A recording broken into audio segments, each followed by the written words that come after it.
Magnus Carlsen is the current world champion and one of the greatest chess talents in history. He's so strong at chess that he once defeated 10 expert chess masters simultaneously while wearing a blindfold.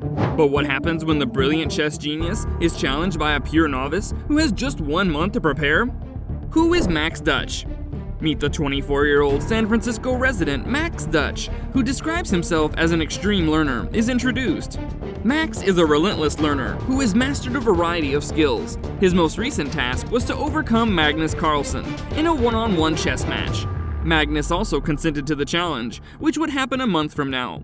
Although Max's prospects are very small, it becomes clear that he's unaware of just how silly this task was.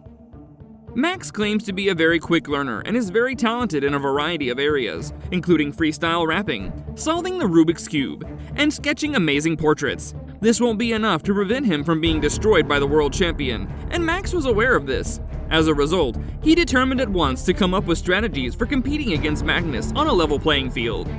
Is Max good enough to beat Magnus? The fact that Max understood so little about the game itself was the biggest issue that he had overlooked.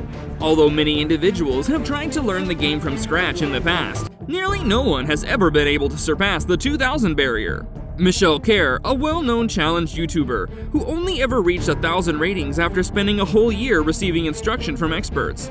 Max would need to have an ELO of around 2600 to have a fighting chance against Magnus. Magnus is known to demolish opponents that have a rating of 2600, even against him. There was just no way to make this match fair, given that Magnus had achieved a top chess rating of 2882 only a year before.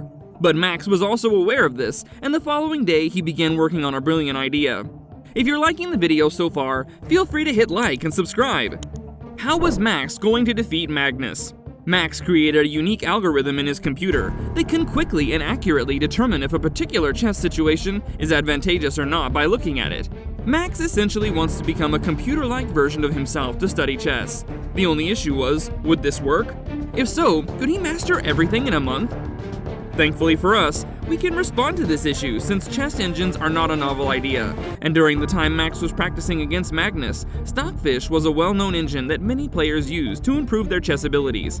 At the 2014 World Championship, Magnus himself had employed Stockfish as a weapon against Viswanathan Anand. Max had been running his algorithm for around 4 weeks until it was too late, awaiting the completion of the position calculations. He did not, however, foresee how long it would take his computer to generate this method. Max's computer was still working on the algorithm before the game. What happened before the game? Max claimed that everything was a terrible waste of time as his algorithm wasn't complete yet and that he had nothing memorized. Even though Max's time was running out, he wasn't left empty-handed. Since his strategy remained unknown, his unique strategy was to try to prepare enough moves to compete with Magnus strictly on chess theory. He had researched a variety of popular chess openings that Magnus was most likely to utilize. Unfortunately, Magnus has a much better memory than him, having memorized over 10,000 chess games just from his head. Max was occupying himself with the Rubik's Cube as Magnus arrived. In other words, shouldn't you be learning chess?